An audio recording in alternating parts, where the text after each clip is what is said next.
கனா serial இன்றைக்கான எபிசோடில் என்ன நடக்க போகுதுன்னு பார்க்கலாம் வாங்க. அதுக்கு முன்னாடி என்னுடைய சேனலை நீங்கள் சப்ஸ்கிரைப் பண்ணலைன்னா மறக்காமல் சப்ஸ்கிரைப் பண்ணிக்கோங்க. பக்கத்தில் இருக்கிற பெல் பட்டனையும் ப்ரெஸ் பண்ணிக்கோங்க.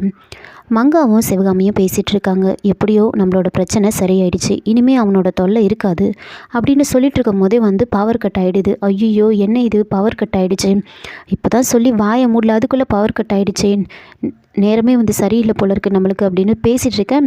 அப்போது சிவகாமி ஃபோன் எங்கே இருக்குது அப்படின்னு தேடலான்னு போகிறாங்க. திரும்பும் போது கரெக்டாக கட்டில் காலை இடிச்சிக்கிறாங்க.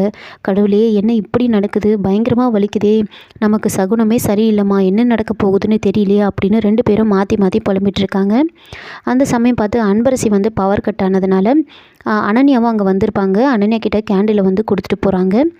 இன்னொரு பக்கம் அன்பரசி கேண்டில் எடுத்துக்கிட்டு நேராக ஜானகி சந்திரசேகர் ரூமுக்கு போகிறாங்க. அங்கே போயிட்டு இந்த மாதிரி பவர் இன்னும் ஒரு 2 மணி நேரத்துக்கு வராதான், நான் ஈபிக்கு கால் பண்ணி கேட்டேன் அப்படின்னு சொல்கிறாங்க.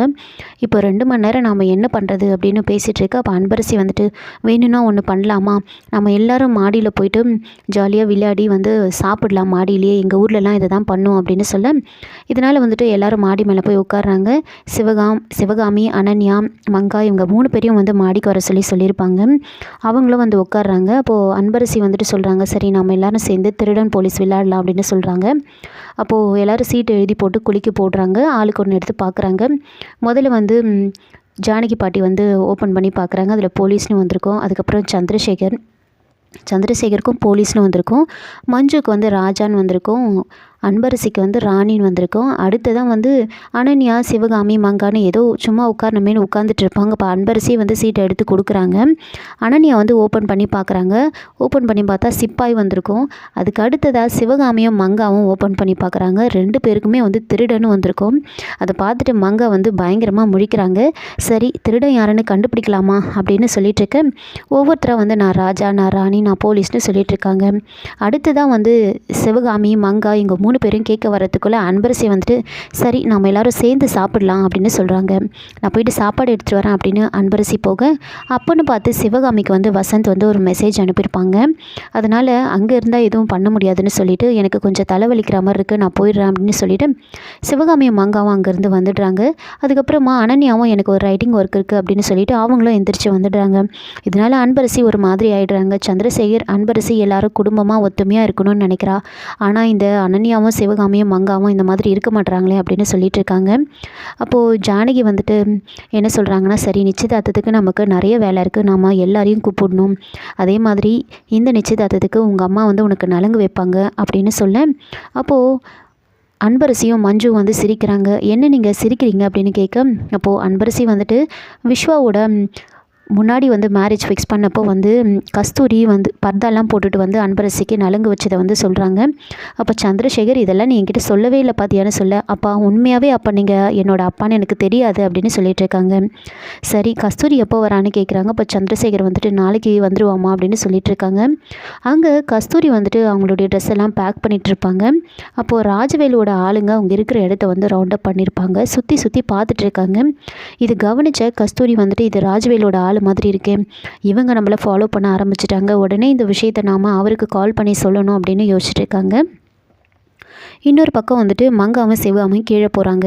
என்ன மெசேஜ் அனுப்பியிருக்காங்க பாரு அப்படின்னு மங்கா சொல்ல, சிவகாமியும் பார்க்குறாங்க அந்த மெசேஜை. என்ன நீங்கள் பார்த்ததுனால நான் பயந்துட்டேன்னு நினச்சிட்ருக்கீங்களா, கண்டிப்பாக நான் விட மாட்டேன், வேறு ஒரு சிம்மிலேருந்து இந்த வீடியோவை அனுப்பிட்டு போயிட்டே இருப்பான் அப்படின்னு மெசேஜ் அனுப்பியிருப்பாங்க. அதை பார்த்த உடனே சிவகாமி என்ன பண்ணுறாங்கன்னா, திரும்பவும் வசந்துக்கு கால் பண்ணுறாங்க. என்ன வசந்த், எதுக்காக நீ இப்படி ஒரு மெசேஜ் அனுப்பியிருக்க அப்படின்னு கேட்குறாங்க. பின்ன நீங்கள் என்ன பார்த்துட்டிங்கன்னா நான் பயந்துடுவேன்னு நினச்சிட்டிங்களா, அந்த மாதிரி ஆள் நான் கிடையாது, என்கிட்ட பிளான் பி இருக்குது, இதெல்லாம் யோசிக்காமலாம் நான் இதில் இறங்கியிருப்பேன், உங்களை எப்படி மடக்கணும்னு எனக்கு தெரியும் அப்படின்னு சொல்ல, அப்போ சிவகாமி இங்கே பாரு வசந்த், தேவையில்லாமல் பிரச்சனை பண்ணாத, இந்த விஷயத்தை அப்படியே விட்டுட்டு உன் வேலையை பாரு, உங்ககிட்ட இல்லாத சொத்தா எதுக்காக நீ இப்படியெல்லாம் கேட்டுட்ருக்க, உங்கள் அம்மா கிட்ட கேட்டால் கொடுக்க மாட்டேன்னா சொல்ல போகிறாங்க அப்படின்னு கேட்க, வசந்த் அதெல்லாம் எனக்கு தெரியாது, நான் சொல்கிறத முதல்ல நீங்கள் கேளுங்க அப்படின்னு சொல்கிறாங்க. என்கிட்ட நிறைய பிளான் இருக்குது, உங்களை எப்படி வழிக்கு கொண்டு வரணும்னு எனக்கு தெரியும், எனக்கு 1 கோடி வேண்டாம் அப்படின்னு அப்படின்னு சொல்கிறாங்க. உடனே சிவகாமி ரொம்ப சந்தோஷப்படுறாங்க. என்னது 1 கோடி வேண்டாமா அப்படின்னு ரொம்ப சந்தோஷப்பட, ரொம்ப தேங்க்ஸ் வசந்தா, நீ இப்படி ஒரு முடிவெடுப்பேன்னு நான் நினச்சி கூட பார்க்கல அப்படின்னு சொல்ல, இருங்க நான் சொல்கிறத கொஞ்சம் பொறுமையாக கேளுங்க அப்படின்றாங்க. என்ன சொல்ல போகிறான்னு தெரியலையே அப்படின்னு சிவகாமியும் மங்காவும் வந்து யோசிச்சுட்ருக்காங்க. அப்போது வசந்த் வந்துட்டு, எனக்கு அந்த 1 கோடி வேண்டாம், இந்த மொத்த சொத்தும் உங்கள் பேருக்கு வர மாதிரி நான் ஐடியா கொடுக்குறேன், ஆனால் நீங்கள் அந்த சொத்தில் எனக்கு 10% கொடுக்கணும் அப்படின்னு சொன்ன உடனே சிவகாமி ஷாக் ஆகுறாங்க. என்னது 10%? 10% எவ்வளோன்னு உனக்கு தெரியுமா? 60 கோடி அப்படின்னு சொல்ல, எனக்கு தெரியும், தெரிஞ்சு தான் நான் கேட்குறேன். அப்படியே மொத்த சொத்து உங்களுக்கு வரணும்னா நான் உங்களுக்கு ஐடியா கொடுக்குறேன், ஆனால் எனக்கு அந்த 10% நீங்கள் தந்துடணும். அதே மாதிரி விஸ்வா அன்பரசி கல்யாணத்தை நிறுத்தி அனன்யா கூட விஸ்வாவை கல்யாணம் பண்ணி வைக்கிறதுக்கும் நான் ஐடியா கொடுக்குறேன். இது எல்லாம் பண்ணணுன்னா எனக்கு அந்த 10% வேணும், என்ன சொல்கிறீங்க அப்படின்னு கேட்டுட்ருக்காங்க. நாளைக்கான எபிசோட்கான ப்ரோமோவில் வந்து பயங்கர இன்ட்ரெஸ்டிங்காக ஒரு விஷயம் நடந்திருக்கு. அனன்யா வந்துட்டு என்ன பண்ணுறாங்கன்னா, பத்மாவுக்கு கால் பண்ணி பேசியிருப்பாங்க. இந்த நிச்சயதார்த்தத்தை எப்படியும் நடத்த விடக்கூடாது அப்படின்னு சொல்லிட்டு இருக்காங்க. ஆனால் எப்படின்னு தெரியல அப்படின்னு பத்மா சொல்லிட்டு இருக்கப்போ அனன்யா வந்துட்டு, ஆண்டி நீங்கள் சொன்னால் கேட்க மாட்டாங்க, ஆனால் ஜோசியை சொன்னால் கேட்பாங்கல்ல. இப்போது விஸ்வா அன்பரசி கல்யாணத்தை நடத்தினா அவங்க உயிருக்கே ஆபத்து அப்படின்னு ஏதாவது தப்பாக சொன்னோன்னு வச்சுக்கோங்க, கண்டிப்பாக வந்து இந்த கல்யாணம் நடக்காது, அப்படி ட்ரை பண்ணி பாருங்கள் அப்படின்னு சொல்ல, அப்போ பத்மா வந்துட்டு சரி இது சரியாக வருமா அப்படின்னு கேட்குறாங்க. அனன்யா வந்துட்டு, ஆண்டி அதெல்லாம் கரெக்டாக வரும், நான் சொல்கிற மாதிரி நீங்கள் செய்யுங்க அப்படின்னு சொல்கிறாங்க. பத்மா, விஸ்வா அன்பரசின்னு எல்லாரும் வந்துட்டு சாமி கும்பிட்டுட்ருப்பாங்க. அப்போது பத்மா வந்துட்டு அனன்யா சொன்னதெல்லாம் வந்து யோசிச்சுக்கிட்டே சாமி கும்பிட்டுட்ருக்காங்க. கௌசல்யா வந்து நின்றுட்டுருப்பாங்க. கௌசல்யாவோட புடவையில் வந்து தீ பிடிச்சிட்ருக்கோம், அப்படியே எரிஞ்சிக்கிட்டே இருக்குது. பத்மா வந்து இந்த விஷயத்தை யோசிச்சுட்ருக்காங்க, இந்த விஷயத்த பண்ணலாமா வேணாமா அப்படின்னு யோசிச்சுட்டு இருக்கும்போதே சுபா வந்துட்டு கௌசல்யாவோட புடவை வந்து தீ பற்றி இருக்கிறத பார்த்துட்டு பயங்கரமாக கத்துறாங்க. அப்போ விஸ்வா வந்து அதை வந்து அணைக்கிறாரு. அப்போது வந்து பத்மா யோசிக்கிறாங்க, என்ன இது கடவுளே, தானாக எப்படி இந்த மாதிரி நடக்குது, அப்போ உண்மையாகவே ஏதோ ஒரு அபசகுணம் நடக்க போகுதா அப்படின்னு பத்மா யோசிச்சுட்டு இருக்காங்க. இதோட இந்த ப்ரோமோவையும் முடிச்சிருக்காங்க. என்னோட ரிவ்யூ பிடிச்சிருந்தால் லைக் பண்ணுங்கள், மறக்காமல் சப்ஸ்கிரைப் பண்ணுங்கள். தேங்க்யூ.